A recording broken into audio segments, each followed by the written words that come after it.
Hello and welcome to Lesson 2 of Quranic Arabic. In this lesson we'll talk about the first few letters of the alphabet, alif, ba, ta, and tha. We'll discuss two more long vowels, waw and ya, and we'll discuss the long vowel counterparts, the short vowels, fatha, dhamma, and kasra. Technically the hamza, which we'll discuss later, is the first letter of the alphabet, but in a dictionary you'll find the alif is the first letter of the alphabet. The alif has a couple of functions. Today we're going to talk about its long vowel function. There are two ways to pronounce the alif as a long vowel. Frontal, as in a, bad, in English is one example. Another is a, as in father. A and a. An example of the frontal pronunciation of the alif would be the word for door, bab, bab. For the deep pronunciation, we can listen to the word qitar. That's the word for train, qitar. Again, for the frontal pronunciation, we have dabba, dabba. The alif is a long vowel. In English, we often grow up talking about long and short vowels, but that describes the shape of the sound. You mustn't think that way when you're thinking of Arabic. Rather, long vowels are literally longer in duration than the short vowel counterparts. The alif has only two forms because it cannot connect to any letters that follow it. Therefore, the only two forms are initial and final. Have a look.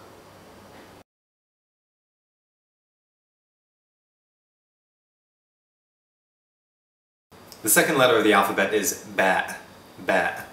Ba is pronounced like the letter B in English. It's a bilabial voiced consonant, which means it's pronounced with both lips and your vocal cords are vibrating while you say it. Ba. Bab, bab is the word for door. Lubnan, Lubnan is Lebanon. And kitab, kitab is book. Ba is a connecting letter, which means it connects to the preceding and following letters when written. Have a look at all four forms. Here we have written from right to left, bab, dhahabat, and dhahab. The third letter of the alphabet is ta, ta. This rounds out the beginning of the alphabet, alphabet, alif, ba, ta. That's an easy way to remember the first three letters. Ta is a frontal letter, and that means that all surrounding vowels will be frontal. Whenever you have a vowel surrounding a ta, the vowels themselves will also be pronounced at the front. So remember, an alif that follows a ta will be its frontal counterpart, as in bad, not father. He learned. Ta'allama, ta'allama. Winter. Shita, shita. House, bayt, bayt. Ta is written just like a ba, except the dotting is different. You have two dots at the top for ta, one at the bottom for ba. Again, we have ta'allama, shita, and bayt. Now we arrive at the letter tha, tha. Tha is pronounced with the tongue between your teeth, sometimes behind your top row of teeth. It's not voiced, which means it sounds like thing, not this. Again, the tha is written just like the ba and ta, except there's a difference in dotting. There are three dots above the tha. Tha'lab, tha'lab, fox. Mithal, mithal. Example, ba'atha, ba'atha, he sent. Now we arrive at the second of our three long vowels, that is waw, waw. This letter has two functions, but again, like the alif, we'll talk here today about the waw in its long vowel function. The waw is pronounced oo. For example, the word for Tunisia is Tunis, Tunis. Coffin is taboot, taboot. And finally, connect, tahbu, تحبو.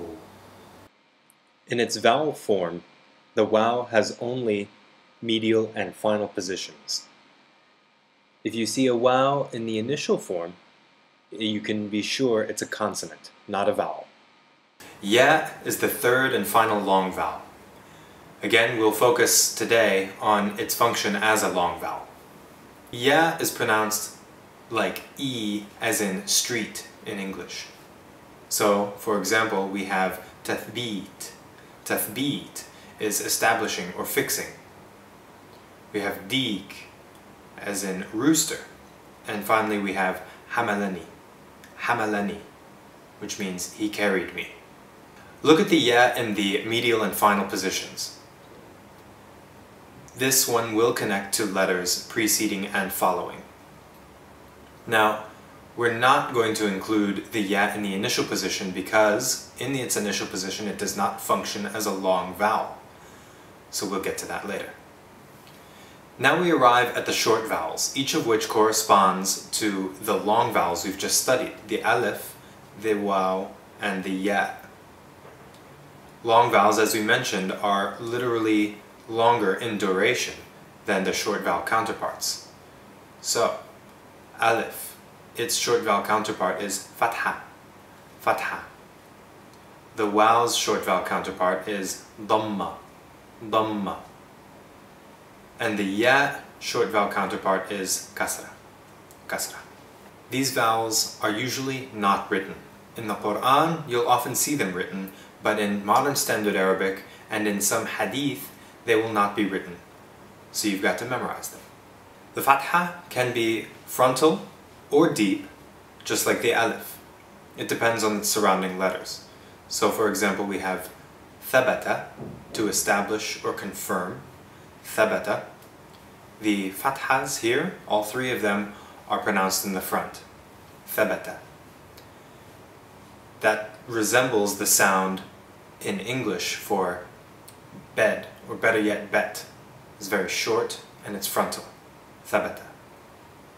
There's also the lower, deep form of the fatha, which might sound in English like but, ah. The dhamma sounds like wool or look in English. For example, thubut, thubut, certainty or fixedness. The kasra, like the alif and fatha, can be frontal or deep depending on the surrounding consonants.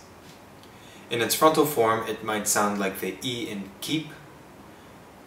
In its lower, deep form, you don't have to round or move your lips, or tighten them is what's happening, but rather keep them mostly relaxed.